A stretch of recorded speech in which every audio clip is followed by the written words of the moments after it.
seluruh peserta seminar. Itu baik. Alisa, kamu maju sekalian nggak? Cepet amat. Halo, ada yang bocor. Baik yang offline, yang ada di kantor pusat AJD Law Firm, maupun yang sedang online. Dan saya lihat di data jumlahnya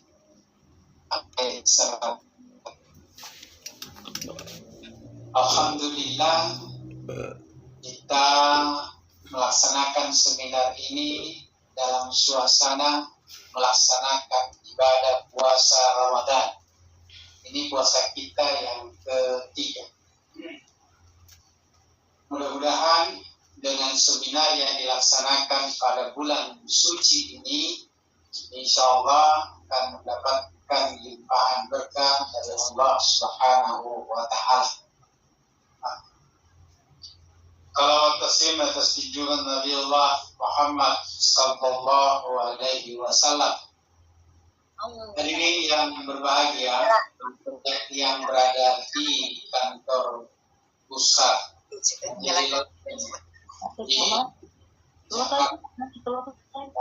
maupun seluruh peserta yang mengikuti dengan online, saya ingin menyampaikan beberapa hal dengan berbicara tentang pahilitan. Jika sebuah perusahaan dinyatakan pahit atau bangkrut, maka bukan saja perusahaan yang bersangkutan yang terkena dampak. Memang kelihatan yang terlibat hanya kreditur dengan debitur.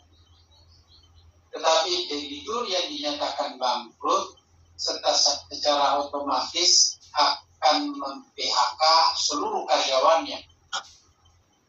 Dan juga tanggung jawabnya untuk membayar seluruh vendor-vendor atau mitra usahanya itu juga akan terhenti.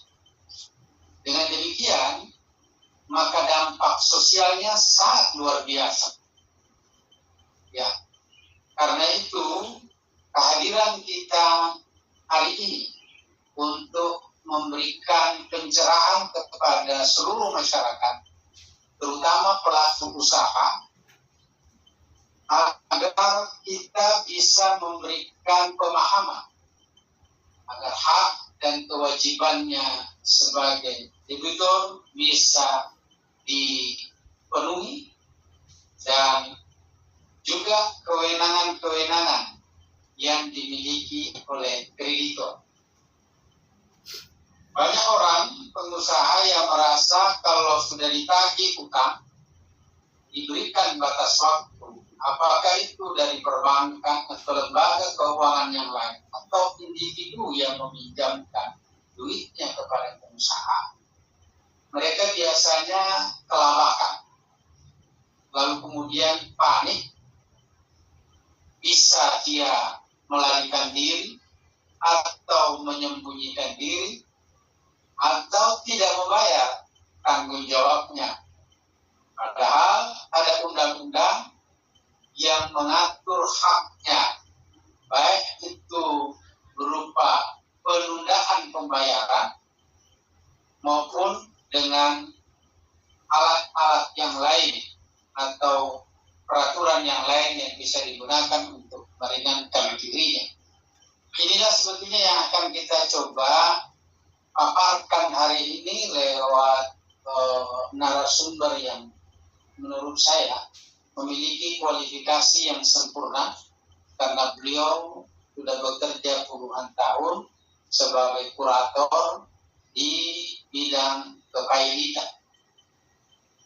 Nah, baik hak sebagai debitur maupun tanggungannya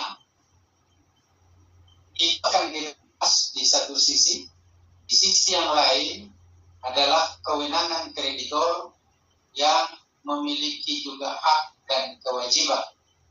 Dari sinilah saya kira kita mencoba memaparkan bagaimana sih sebetulnya peristiwa-peristiwa ekonomi, peristiwa-peristiwa usaha yang harus dijembatani dan dihadirkan negara untuk menyelesaikan persoalan yang dihadapi. Saudara-saudara yang saya hormati, sekaligus ini saya ingin menginformasikan bahwa jika saudara-saudara Bapak memiliki kekayaan, maka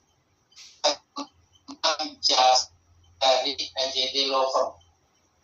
Silakan nanti ada informasi yang disampaikan oleh moderator tentang alamat dan kontak person yang bisa dihubungi sekiranya ada soal yang terkait dengan kepilitan. Baik itu saudara peserta maupun kerabat-kerabat peserta yang menghadapi masalah di bidang ini. Tidak terbatas pada soal kepilitan. Semua persoalan hukum yang lain, pidana, perdata, PT-UN, niaga, keagamaan, semua bisa dilayani dan diberikan konsultasi jasa yang profesional oleh AJD Law Firm. Saya kira ini yang saya ingin sampaikan kepada forum yang terhormat ini. Semoga nanti Bapak Dr. Kandidat Abdul Aziz Pangeran bisa memberikan pencerahan kepada kita semua supaya peserta seminar ini bisa memahami apa sih sebetulnya hal-hal yang terkait di sekitar kepilitan. Terima kasih. Allahumma muwaffiq ila aqwamit thariq. Assalamualaikum warahmatullahi wabarakatuh. Waalaikumsalam warahmatullahi wabarakatuh. Saya ingin menyampaikan ucapan terima kasih khusus kepada Ikatan Wanita Sulawesi Selatan.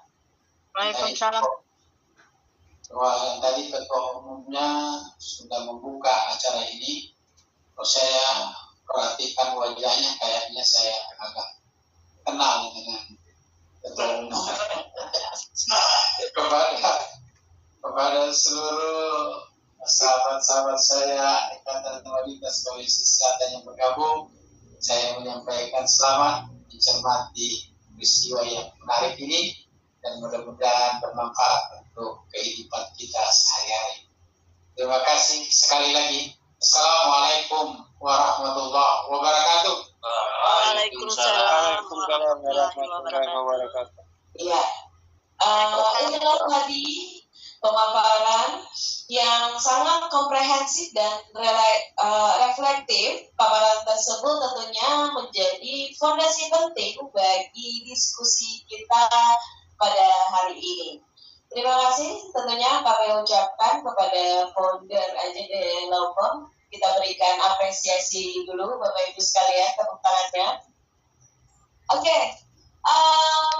Baiklah hadirin yang saya hormati, kini kita memasuki sesi utama, yakni pemaparan materi oleh narasumber kita yang telah hadir secara online di tengah-tengah kita, Bapak Dr. Kandidat Haji Abdul Aziz Pangeran SH, MH, CLL, CRA, CTL. Sebagai praktisi hukum kepilitan, beliau tentunya memiliki pengalaman yang luas dalam menangani perkara kepilitan serta dinamika relasi antara debitur dan kreditur. Kepada beliau, waktu dan tempat kami persilakan dengan hormat.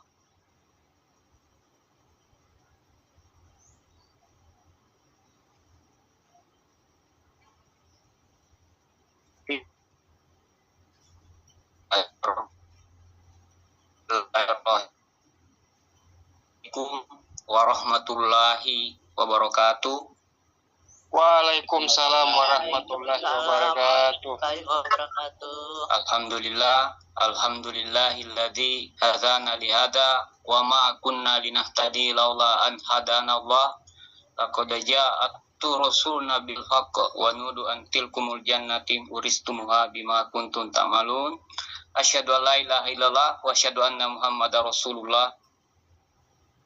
Salam sejahtera, salam hormat bagi Bapak dan Ibu peserta. Selamat berpuasa saya ucapkan bagi yang menjalankan ibadah puasa. Semoga amal ibadah dan setiap langkah kegiatan-kegiatan agama, kegiatan ibadah diterima di sisi Allah Subhanahu wa taala. Pertama-tama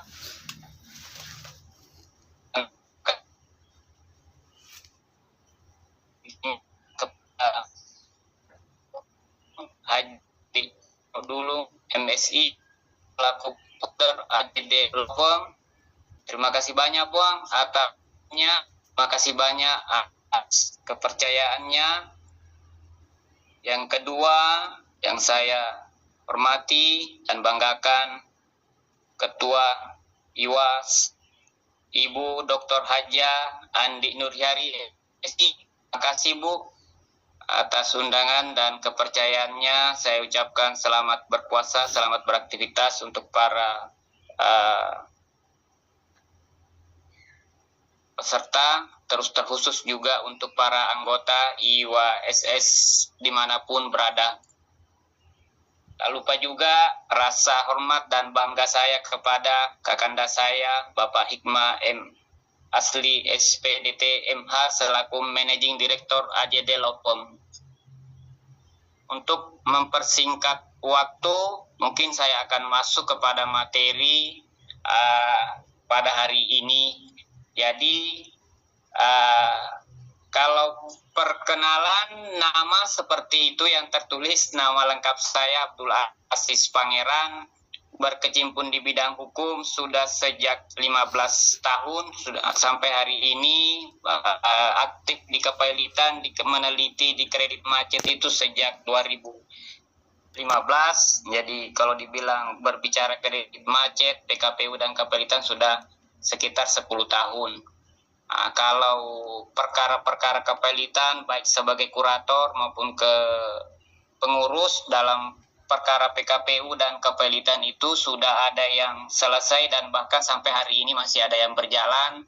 2 penugasan dari Pengadilan Niaga Jakarta Pusat, 1 di Pengadilan Niaga Makassar. Karena kalau kurator itu hanya cuma 3 penugasannya. Mungkin kalau dari sisi perjalanan, mungkin di lain waktu kita bisa membahas terkait mengenai pengalaman atau portofolio saya. Saya juga diberikan kesempatan berbicara. Pada kesempatan ini bukan berarti pintar atau punya kelebihan dibandingkan Bapak dan Ibu sekalian. Tetapi setidaknya saya punya proses yang panjang. Saya punya pengalaman sehingga sampai pada hari ini selalu memberikan kesempatan untuk berbicara tentang yang namanya kredit macet, kebangkrutan. Jadi singkat, kita masuk pada materi yang dipilih oleh teman-teman panitia pada kesempatan hari ini, yaitu bagaimana sih kita memahami hak debitur dan batas kewenangan kreditur dalam Undang-Undang 37 tahun 2004 tentang kepailitan dan PKPU. Next. Selanjutnya, jadi kalau berbicara tentang 37 tahun 2004 tentang kepailitan dan PKPU, saya menilainya bahwa ini sangat bagus sekali karena satu-satunya yang saya temukan saluran hukum untuk membahas atau orang bisa menunda utangnya melalui mekanisme undang-undang ini. Jadi kalau kita punya utang, kita bisa tunda yang menggunakan saluran ini. Begitu juga sebaliknya, kalau kita kreditur, daripada kita menggunakan jasa pihak ketiga, melakukan penagihan, terjadi tindak pidana, otomatis yang memberikan kuasa bermasalah di lapangan, maka kita selaku pemberi kuasa yang akan bertanggung jawab juga. Sehingga sangat menarik Bapak dan Ibu untuk membahas mengenai Undang-Undang 37 tahun 2004. Apalagi dengan judul memahami hak debitur dan batas kewenangan kreditur. Lanjut, next slide berikutnya.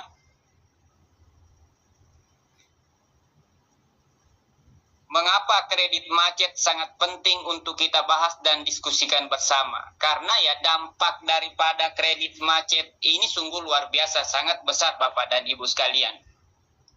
Banyak kita jumpai permasalahan hukum seperti di slide berikutnya. Panitia, bisa dimunculkan slide berikutnya, moderator.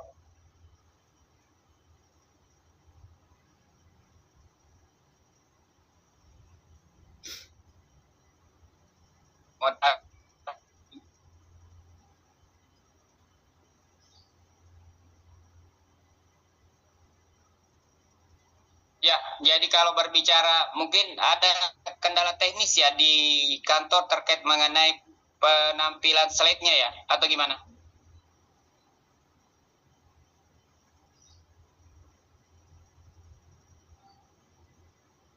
Admin?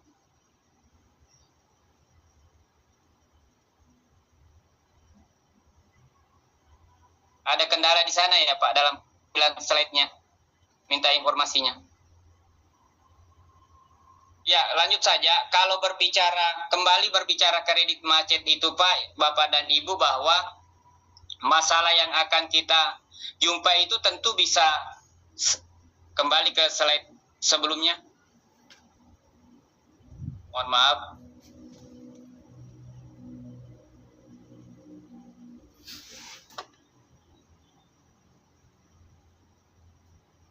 Oh.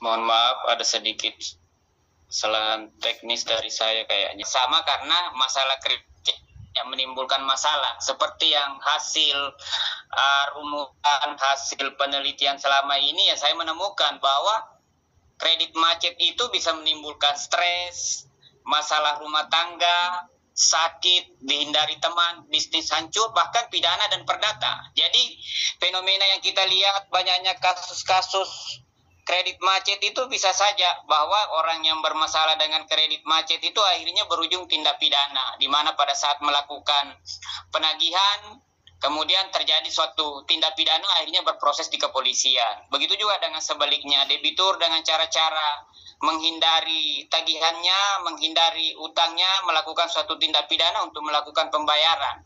Dari situlah saya mencoba mengamati bahwa hal-hal seperti ini sebenarnya tidak perlu terjadi.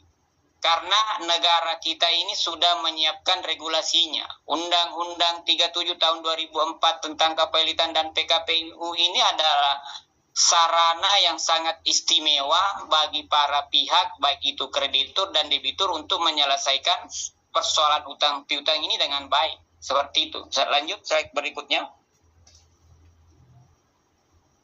Jadi perlu juga kita pahami bahwa subjek hukum dalam kredit itu ada dua.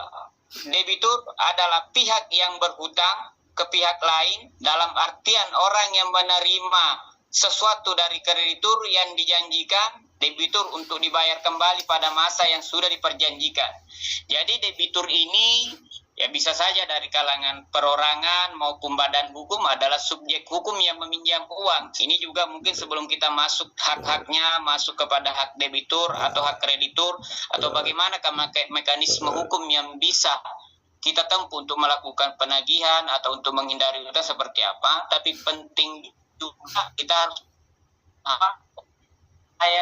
yang itu posisi saya sebagai debitur, karena di dalam undang-undang PKPU dan kepelitan itu hanya menyebutkan yang namanya posisi debitur dan posisi kreditur. Kreditur adalah pihak yang digolongkan, baik itu perorangan, organisasi, perusahaan, atau pemerintah yang memiliki tagihan kepada pihak lain. Artinya tentu sama bisa kita pahami, tetapi sifatnya pengulangan, sifatnya penegasan bahwa kreditur itu adalah orang yang meminjamkan, baik itu barang maupun uangnya atau sifatnya investasi kepada pengusaha, baik itu perorangan maupun pribadi.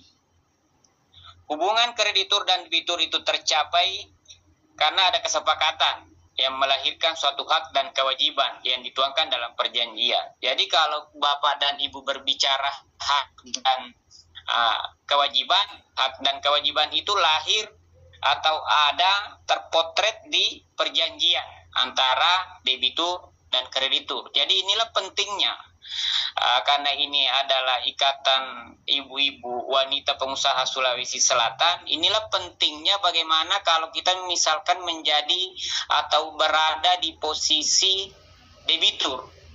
Inilah pentingnya perjanjian, apalagi kalau kita minjamnya di bank. Perjanjian ini sangat perlu kita baca, sangat penting untuk kita simpan setelah kita sepakati. Karena itu adalah undang-undang, perjanjian itu adalah undang-undang antara kreditur dan debitur. Selanjutnya, kualifikasi kreditur. Jadi kalau di dalam undang-undang 37 tahun 2004 tentang kepailitan dan PKPU itu kita mengenal 3 klasifikasi, 3 nama, 3 kelas ataukah semacam kasta untuk para kreditur. Kreditur ini tadi seperti yang saya bilang adalah orang yang meminjamkan uang. Preferen, satu preferen. Preferen ini dari mana? Iya, dari kalangan pekerja. Artinya pada saat debitur dinyatakan pailit, kemudian dia belum pernah membayar gajinya atau terlambat gajinya kepada para debitur, terlambat gajinya, ini adalah perusahaan lambat membayar gaji karyawannya, maka dia masuk di kualifikasi kreditur tingkat pertama, yaitu preferen, buruh dan pajak. Pajak pemerintah negara, jadi pentingnya untuk kepentingan uang negara. Kemudian yang kedua adalah separatis. Separatis ini hak tanggungan. Mungkin Bapak dan Ibu peserta sekalian pernah minjam uang di bank, itu hak tanggungan. Pernah minjam di pembiayaan, terikat gadai atau fidusia. Jadi klasifikasi untuk kategori separatis itu bersumber dari hak tanggungan. Sepanjang minjamnya di bank masuk kategori separatis, atau gadai atau minjam di pembiayaan, leasing, ya masuk kategori separatis. Dan yang paling banyak kita jumpai itu adalah kreditur konkuren. Konkuren ini adalah supplier atau mitra kerja. Jadi pada saat, makanya mekanisme kembali tadi, makanya mekanisme 4 ini adalah sesuatu hal yang sangat istimewa bagi Bapak dan Ibu selaku warga negara Indonesia. Bila mana dalam keadaan atau kapasitas tidak mampu membayar utangnya, ya bisa mengajukan penundaan kewajiban. Tetapi kita akan masuk kepada klasifikasi kreditur konkuren. Ya, kreditur konkuren itu ada dari kalangan supplier dan mitra kerja. Next. Ya, berbicara kondisi saat ini, situasi perekonomian kita sedang tidak baik-baik.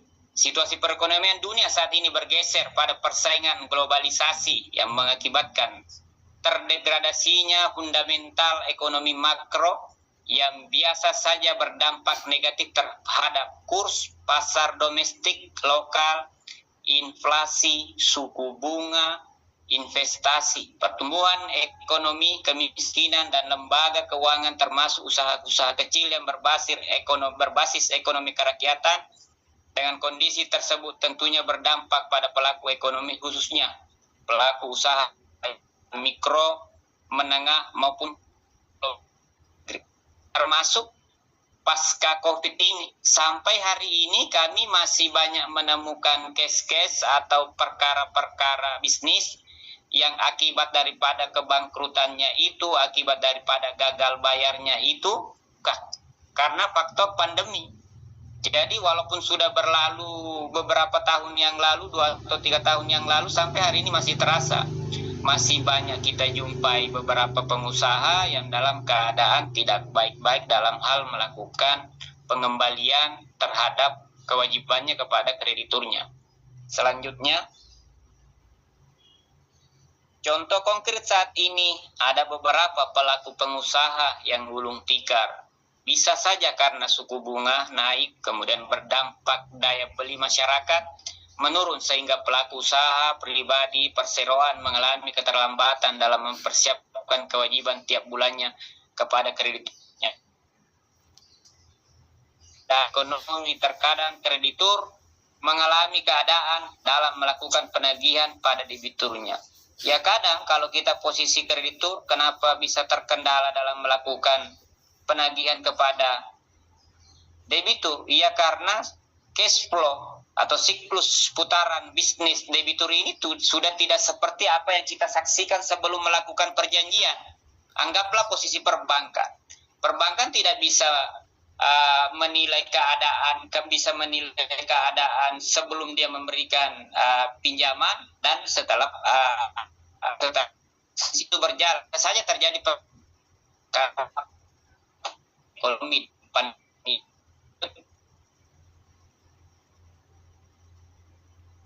Ini juga penting saya tuankan ini ada pada Bu peserta bila mana ada pengusaha cara mengelola usaha pribadi maupun perusahaan agar terhindar dari kredit macet. Ya, semua orang kita bisa bilang bahwa manajemen profesional itu tidak menjadi suatu jaminan ya. Kalau misalkan memang usaha tidak bisa bersaing lagi ya pasti akan mengalami namanya kegagalan dalam berbisnis. Tapi penting untuk kita selalu melakukan namanya audit pribadi. Pengusaha itu menurut saya Bapak dan Ibu, karena saya cukup lama meneliti yang namanya kebangkrutan, kredit macet. Saya selalu melihat bahwa salah satu kegagalan atau keterhambatan ekonomi bangsa ini karena terlalu banyaknya pengusaha yang macet kreditnya di bank. Dan yang kita jumpai itu mungkin saat ini sejak saya memulai meneliti 2018 tentang kepelitan dan kebangkrutan itu, kita mungkin hanya berpikir bahwa yang macet-macet itu adalah kelas di bawah 100 miliar ke atas. Tapi fakta banyaknya case-case yang kita lihat di pemberitaan atau di televisi itu bahwa ternyata para konglomerasi itu utangnya triliun-triliun. Coba bisa kita bayangkan bahwa kalau investasi perbankan, baik apalagi bank-bank negara itu dikucurkan ke UMKM, betapa besarnya investasi negara kalau dia memberikan para pengusaha-pengusaha kecil. Tapi yang terjadi ternyata yang kebanyakan diberikan kepada pengusaha besar dan ujung-ujungnya atau akhirnya macet juga. Jadi sebenarnya salah satu faktor keterlambatan atau kemajuan negeri kita ini karena banyaknya kredit macet di bidang konglomerasi yang tidak tersentuh. Harusnya uang negara itu mengalir juga kepada masyarakat untuk digunakan oleh pengusaha menengah ke bawah. Tapi alhamdulillah saya melihat pemerintahan presiden saat ini cukup bagus dan nilainya cukup tinggi dalam mencermati atau memperhatikan mengenai kasus-kasus kredit macet. Dan kita bisa melihat bahwa betapa saat ini banyak sekali kasus-kasus kredit macet yang dibawa ke ranah tindak pidana korupsi. Itu jadi penting usaha kita selalu melakukan audit pribadi. Jangan sampai uang yang kita gunakan juga bank pemerintah. Pada saat cair terjadi kerjasama yang tidak baik antara debitur dengan pemberi pinjaman atau kreditur, ujungnya macet, akhirnya masuk dari sisi aparat penegak hukumnya melihat bukan kebangkrutannya, bukan kegagalan bayarnya, tetapi perjanjian awalnya. Ini juga harus menjadi perhatian bagi Bapak dan Ibu belum menjadi subjek pemeriksaan terhadap kredit-kredit yang digunakan. Pentingnya sekarang kita mencoba untuk mengaudit diri kita sendiri bahwa apakah uang yang saya gunakan ini adalah bersumber dari warisan, bersumber dari kerjasama pribadi, bersumber dari bank pemerintah, atau bersumber dari bank swasta. Kalau dari bank pemerintah perlu ada pertimbangan. Inilah pentingnya audit pribadi. Kita harus merenung, kita harus menganalisis bagaimana cash flow kita, bagaimana kewajiban kita mengembalikan keuangan tagihan bank-bank pemerintah. Karena bisa saja kalau ada sesuatu yang sebelumnya kita lakukan di dalam lawan saja dari APH bisa masuk di situ. audit independen memang audit ini adalah pihak ketiga atau semacam akuntan. Teman dari hukum membantu, bisa membantu Bapak dan Ibu pengusaha bagaimana sih menganalisis usaha saya ini sedang menggunakan kredit di perbankan. Apakah kredit yang saya gunakan ini cukup bagus atau tidak? Apakah jenis banknya ini bisa menimbulkan masalah di kemudian hari atau tidak? Seperti itu. Kemudian audit kinerja. Audit kinerja ini ya sama sih, berbasisnya dalam manajemen profesional. Bagaimana kita mencoba untuk memasuki para pekerja kita, berdiskusi. Ini juga kadang harus menggunakan jasa pihak ketiga untuk mengenali potensi karyawan kita. Jangan sampai yang selama ini kita dengar bahwa pembayaran kredit lancar, tetapi ternyata itu menimbulkan permasalahan. Artinya ada hal yang kita tidak tahu bahwa itu murni bukan keuntungan, tetapi hasil pembayaran utang itu menggunakan pinjaman yang lain atau hasil usaha yang lain. Bukan hasil usaha bukan dari hasil pinjaman yang kita gunakan. Itu harus menjadi perhatian bahwa kita saat ini melihat bahwa saya punya utang, kewajiban ke perbankan. Selama ini lancar pembayarannya dengan menggunakan pekerja, manajer atau direktur, tapi kita tidak melihat bahwa uang yang kita gunakan ini bukan murni keuntungan dari hasil uang investasi atau uang pinjaman di bank yang kita gunakan. Keuntungan yang diperoleh itu sudah dari hasil usaha yang lain. Keuntungan sudah berasal dari pinjaman atau rekan kerja. Ini juga harus menjadi perhatian bagi seorang pengusaha, apalagi pengusaha yang menggunakan kredit perbankan. Selanjutnya, memahami status hukum aset. Jadi Bapak dan Ibu pengusaha sekalian, teman-teman praktisi hukum, mahasiswa, mungkin kita punya keluarga atau diri kita sendiri, apalagi di Ikatan Wanita Sulawesi Selatan, mungkin kebanyakan pengusaha, ya harus memahami bahwa aset yang saya miliki ini basisnya seperti apa, legitimasinya di dalam penguasaan saya apa. Apakah itu terikat tanggungan, utang, bebas, fidusia, atau piutang.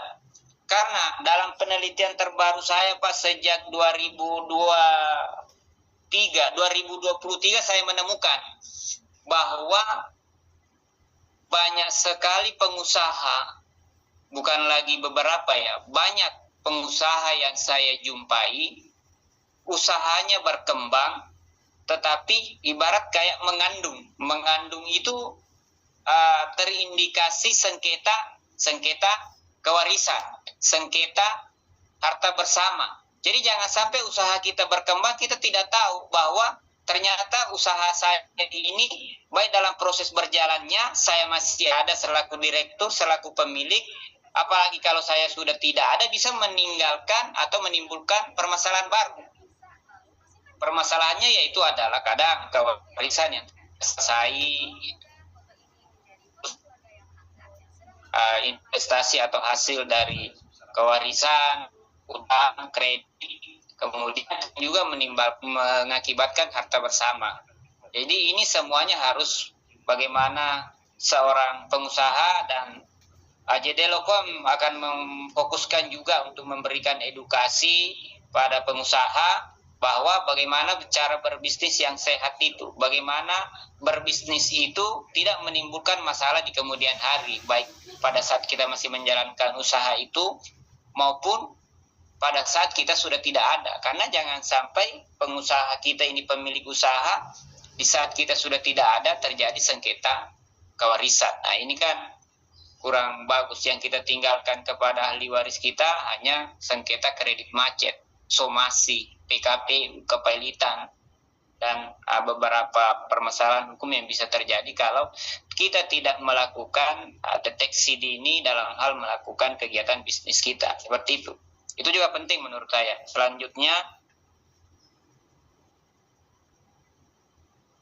jadi Bapak dan Ibu yang biasa atau sedang dalam keadaan posisi, kadang mahasiswa ya kalau ada praktisi hukum, ataukah mahasiswa yang orang tuanya mungkin mengalami keadaan kredit macet, solusi yang bisa digunakan itu kalau klasifikasi UMKM itu mungkin sama-sama biasa kita dengar dan sudah digunakan, dan bahkan pada saat pandemi COVID, pemerintah sudah memberikan kesempatan itu yang namanya restrukturisasi. Restrukturisasi ini adalah menjadi jalan utama yang kadang harus menjadi pilihan bagi debitur. Jangan misalkan di saat kita gagal bayar di bank, kita biarkan bank kita disemprot, kita biarkan bank, kemudian rumah kita dilelang. Itulah kelebihannya Indonesia. Nah, negara kita ini selalu memberikan hak dan kewajiban kreditur itu sebenarnya cukup seimbang kalau kita mengkaji lebih dalam, apalagi menggunakan saluran mekanisme PKPU dan kepelitan. PKPU, ya ini PKPU judulnya penundaan kewajiban pembayaran utang. Cukup menarik. Ada undang-undang yang memberikan kesempatan atau ruang pilihan bagi orang yang berutang untuk menunda utangnya. Kalau saya menyebutkan, dan pasti Bapak Ibu tahu nama-nama, banyak sekali pengusaha konglomerasi menggunakan ini. Mereka pinjam uang di bank dengan angka yang sangat fantastis, kemudian mengajukan PKPU. Saya tidak bangga melihat itu. Yang saya sayangkan, kalau uang-uang yang mereka, kewajiban-kewajiban yang mereka tunda tidak bayar ke bank itu dialokasikan ke pengusaha-pengusaha produktif, UMKM, mungkin negara ini terbantu dengan kredit-kredit kalau itu dibawa ke menengah ke bawah. Tapi yang jadi masalah dibawa ke konglomerasi. Untungnya perkembangan terakhir, mudah-mudahan informasi benar, ini kalau kredit 200 miliar itu harus ada izin presiden. Saya tidak tahu apakah benar atau tidak, tetapi saya menganggap bahwa presiden kita cukup prihatin, perhatiannya cukup fokus juga kepada bidang perbankan. Artinya bagaimana keuangan perbankan ini bisa tersalurkan dengan baik.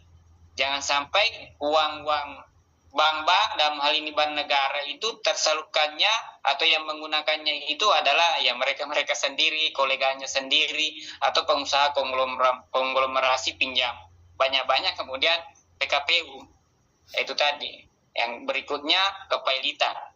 Kepelitan ini akan kita bahas, PKPU dan restrukturisasi, termasuk likuidasi. Likuidasi ini adalah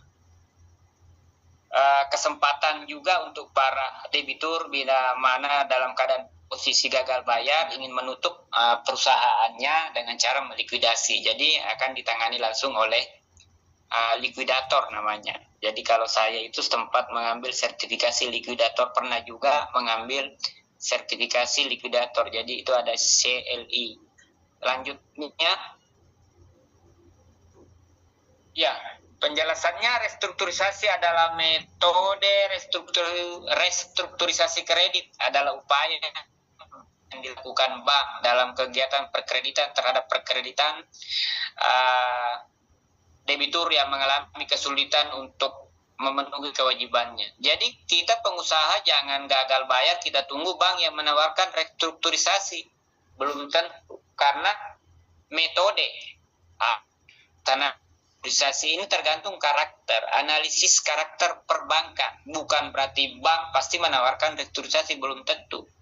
Tergantung karakternya. Kalau misalkan karakter pimpinan perbanknya mengatakan bahwa oh ya ini bisa direstrukturisasi, mereka akan memberikan kesempatan atau menawarkan, sehingga terjadilah restrukturisasi. Tetapi baiknya, alangkah baiknya pada saat kita sebagai seorang pengusaha, yang ingin saya sampaikan bahwa kapasitas atau posisi kita sebagai seorang pengusaha pada saat sudah merasa atau dalam keadaan analisis kita, kajian bisnis kita mengatakan bahwa saya sudah tidak mampu membayar utang-utang saya atau sebagian kewajiban saya kepada perbankan atau kepada pihak rekan bisnis, ya sebaiknya saya mengajukan restrukturisasi seperti itu.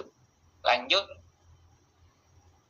Jadi ini yang menarik, Pak. Jadi di undang-undang ini di pasal 222 ayat 2 itu dijamin oleh undang-undang. Undang-undang menegaskan bahwa debitor yang tidak dapat atau memperkirakan tidak akan dapat melanjutkan membayar utang-utangnya yang sudah jatuh waktu dan dapat ditagih dapat memohon penundaan kewajiban pembayaran utang dengan maksud untuk mengajukan rencana perdamaian yang meliputi tawaran pembayaran sebagian atau seluruh utang kepada kreditur.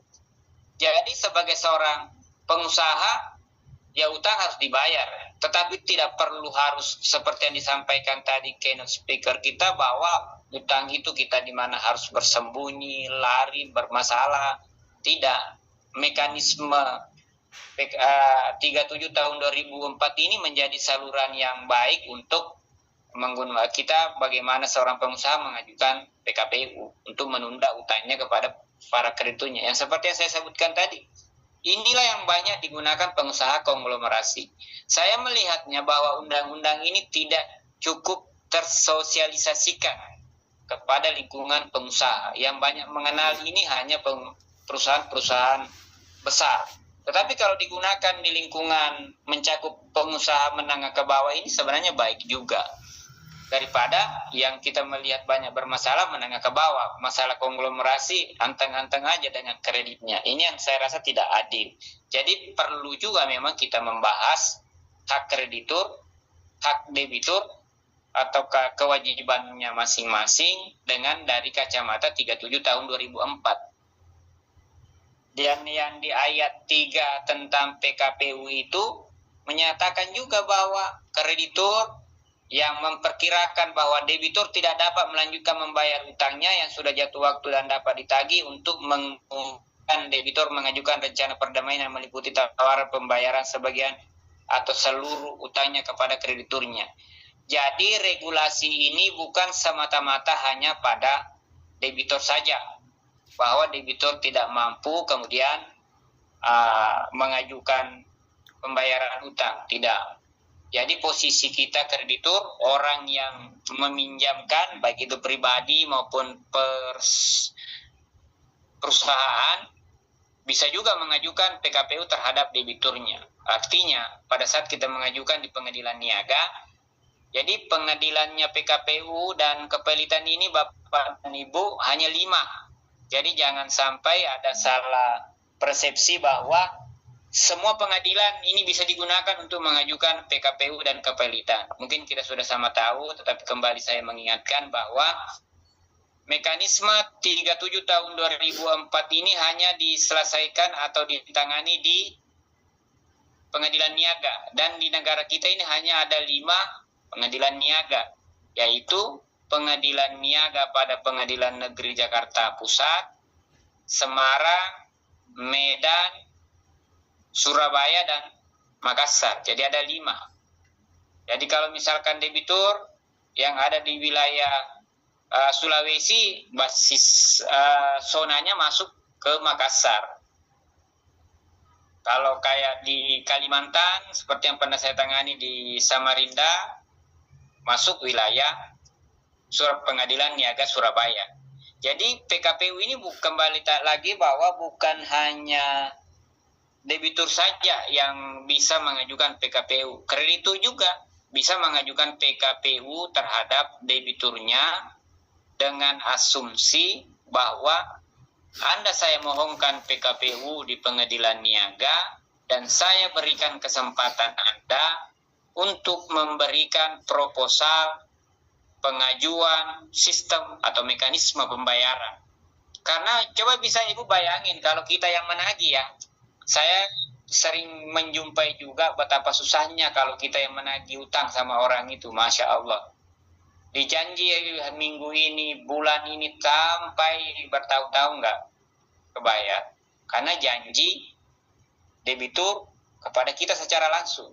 Ibu bisa bayangkan, Bapak dan Ibu bisa bayangkan, kalau seseorang pengusaha, baik itu pribadi atau atas nama perusahaannya, dia menjanji kita untuk membayar hutang kita itu di hadapan hakim. Tidak ada orang hebat di hadapan hakim, Pak. Tidak ada orang yang jago menurut saya. Pejabat pun kok diputus pengadilan, nggak bisa apa-apa, pasti tunduk kalau di depan pengadilan. Saya belum melihat perjalanan saya ada orang yang hebat di pengadilan, apalagi posisi terdakwa atau debitur.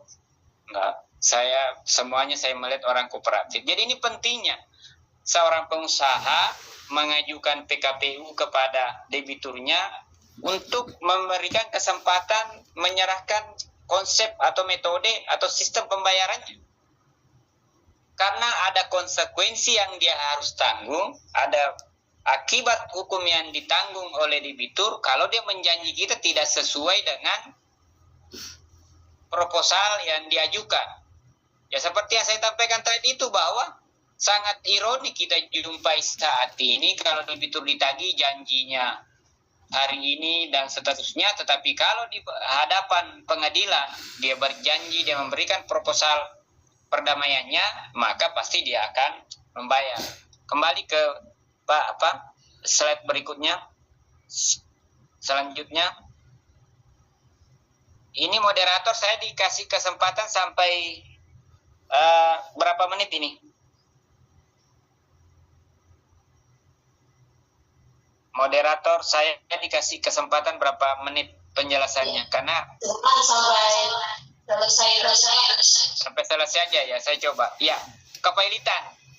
Jadi kepailitan merupakan prosedur dalam penyelesaian masalah utang piutang. Diatur pasal 1 Undang-Undang Kepailitan PKPU ayat 1. Kepailitan adalah sita umum atas semua kekayaan debitur pailit yang pengurusan dan pemberesannya dilakukan oleh kurator di bawah pengawasan hakim pengawas sebagaimana diatur dalam undang-undang ini. Jadi ya sebagaimana yang kita disoroti tadi oleh senior saya, kakanda kita, Direktur AJD Lokom, bahwa pentingnya juga kita memahami kasus-kasus kepailitan. Karena yaitu tadi, pada saat orang dinyatakan pailit, maka segala pemberesan harta debitur pailit ini di bawah kurator, di bawah kendali kurator, walaupun diawasi oleh hakim pengawas. Mungkin Bapak dan Ibu mengatakan atau pernah menjumpai bahwa mungkin kita biasa melihat kurator-kurator yang menyalahgunakan. Itu juga perlu ada pemahaman hukum di situ, bahwa segala sesuatu tindakan seseorang itu ada konsekuensi hukumnya. Jadi kita tidak perlu ragu bahwa perusahaan debitur kita dinyatakan pailit, bagaimana dengan kondisi pengembalian uang saya kalau kuratornya misalkan bekerja sama dengan debiturnya. Ini bisa diantisipasi sebagaimana kekhawatiran di Pak senior kita tadi, kalau misalkan ya kita melek hukum, memahami regulasi ini, memahami undang-undang ini, itu tidak akan terjadi. Artinya kita bisa mencegah terjadi ini, kita bisa mengantisipasi kalau kita memahami regulasi ini. Next. Ya, kalau akibat kepailitan cukup banyak. Nanti mungkin bisa dibaca atau bisa di-share aturan ini. Debitur pailit dalam keadaan sita umum, kehilangan haknya untuk menguasai atau mengurus kekayaan debitur pailit. Jadi bisa kita bayangkan, saya kasih contoh satu, bahwa kalau kita punya piutang kepada si A dan dia dinyatakan pailit, terjaminlah maka akan terjadi sesuatu kepastian hukum pembayaran terhadap kreditur. Karena debitur ini sudah kehilangan haknya untuk mengelola atau menguasai usahanya. Usahanya itu akan dijalankan oleh kurator atau dijual harta bendanya, asetnya oleh kurator dan dibagi kepada para kreditur. Saya ada menangani Pak 1.297 krediturnya. Bisa bayangin Pak, sampai kepala saya, rambut saya habis. Saya ada kreditur 1.297. Jadi setiap orang itu tidak perlu ragu lagi bagaimana mekanisme pengembalian uangnya, ya sepanjang barangnya ada dijual akan dibagi secara pari passu pro rata kepada krediturnya. Yang menarik di sini adalah kurator dapat meneruskan penjualan, sita terhadap debitur diangkat, gugatan terhadap harta debitur gugur. Jadi ada beberapa poin yang menarik memang. Yang menarik di kepailitan itu adalah bagi seorang pengusaha yang mengalami kepailitan, ya bisa menjalankan usahanya. Jadi kepailitan itu bukan sesuatu hal yang mengerikan atau menakutkan juga. Kembali lagi sepanjang kita memahami regulasi ini. Saya sedikit percepat supaya kesempatan untuk diskusi atau tanya jawab mungkin akan lebih terbuka lagi nantinya, ataukah selanjutnya kita bisa bahas di momen berikutnya. Tapi tidak apa-apa, saya coba kasih selesai. Next selanjutnya. Nah, ini juga penting, likuidasi. Ini likuidasi tidak melibatkan kurator. Ini likuidasi hanya melibatkan notaris. Di mana misalkan kita bentuk perusahaan itu, kalau kita sudah melihat hanya bapak kerja yang tidak aktif lagi, tiba muncul SP2DK. Kita untung sedikit, muncul SP2DK, apalagi kalau untung banyak. Dan kalau misalkan kita menganggap bahwa perusahaan itu sudah ada banyak utangnya, daripada pusing, kita juga, ataukah perusahaan itu sudah tidak jalan, tiba-tiba menimbulkan tidak mampu kita perkirakan bahwa perusahaan itu sudah tidak jalan, tiba-tiba muncul SP2DK. Nah, inilah pentingnya kita menggunakan metode atau mekanisme likuidasi.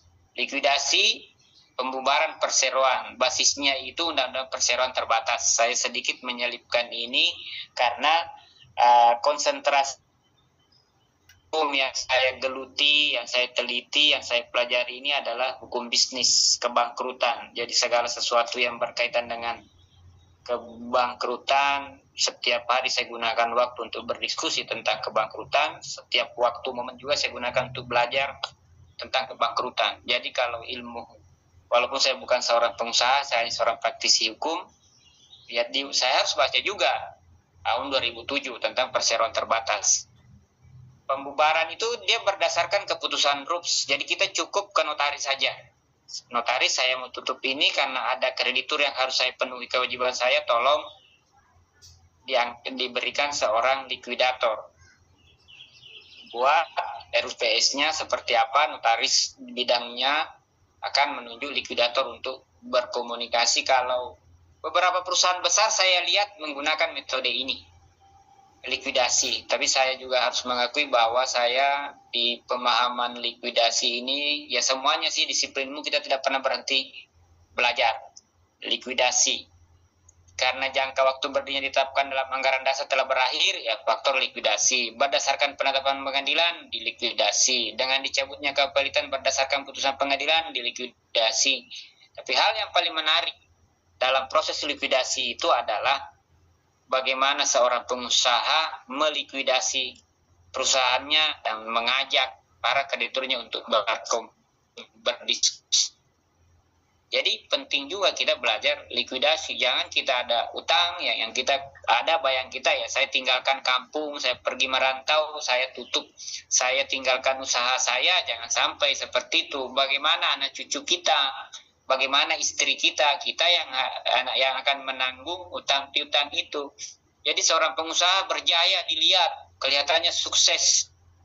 Tetapi setelah meninggal muncul semua tagihannya dari bank. Kasihan istri dan anaknya. Ini yang harus diantisipasi.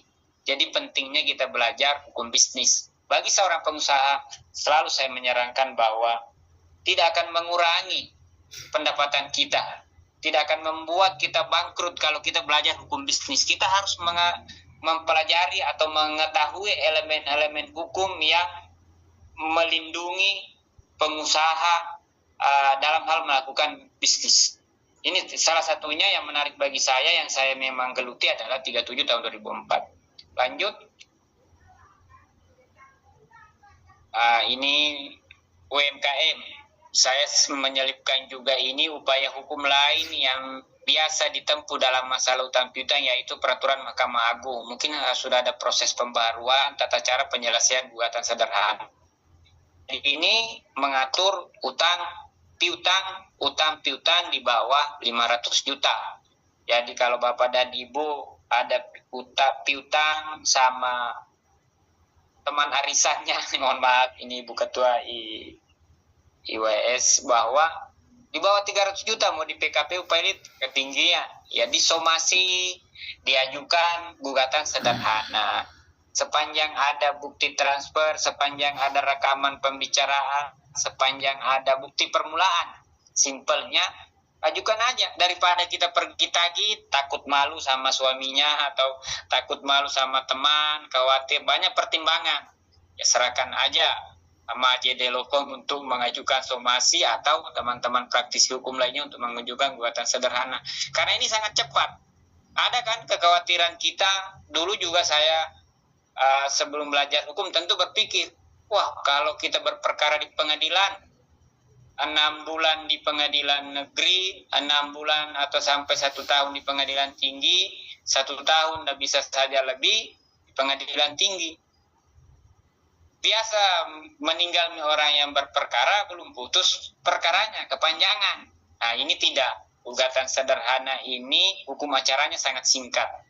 Jadi Bapak dan Ibu, ibu-ibu pengusaha dari US bisa menggunakan ini. Kalau ada tagihannya di bawah 500 juta, menagihnya dengan menggunakan peraturan Mahkamah Agung ini.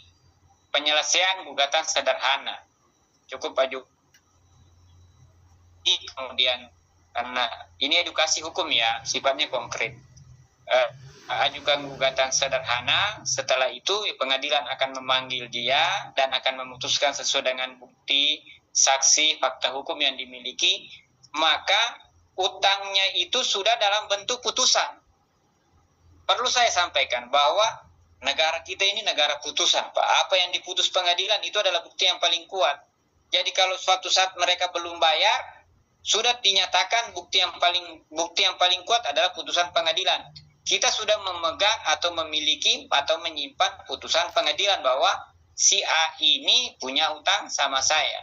Soal bagaimana mekanisme atau tata cara pengembaliannya itu nanti pengadilannya yang akan memutus dalam petitumnya, seperti apa yang kita mohonkan, seperti apa yang akan kita ajukan di pengadilan. Itu teman-teman advokat atau lawyer banyak memahami mengenai mekanisme penyelesaian gugatan sederhana. Sehingga poin utama yang ingin saya sampaikan dalam kesempatan ini bahwa utang 500 juta nggak usah pakai debt collector, utang di bawah 500 juta nggak usah ribut-ribut di jalan, lebih baik menggunakan mekanisme penyelesaian gugatan sederhana.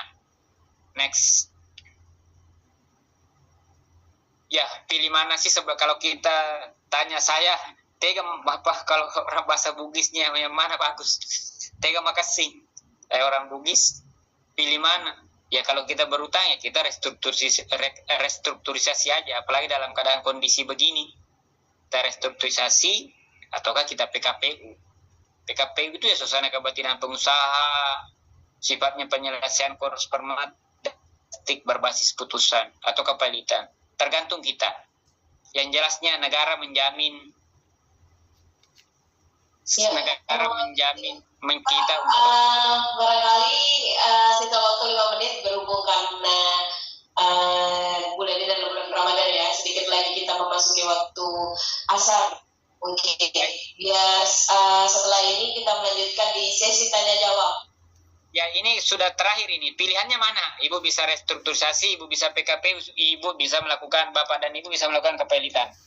Seperti itu.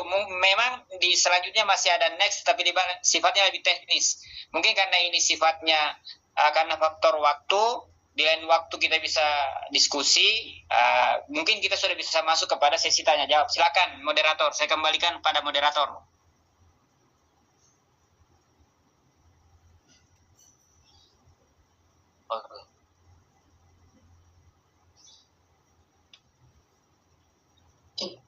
Ya, terima kasih atas pemaparannya kepada narasumber kita pada hari ini.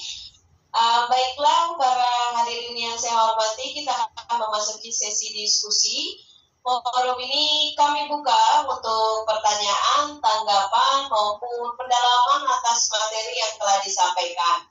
Bagi peserta yang hadir secara langsung juga boleh bertanya. Dan bagi peserta yang hadir melalui Zoom dapat menggunakan fitur raise hand atau menuliskan pertanyaan pada kolom komentar. Kepadanya kami persilakan dengan hormat. Sebelumnya ini ada satu penanya dari offline di kantor AJD Law Firm. Bapak silakan. Terima kasih moderator. Assalamualaikum warahmatullahi wabarakatuh. Masalah kepahitian sebenarnya banyak yang secara teknis perlu kita diskusikan, tapi mungkin aku next setelah ini kita di kantor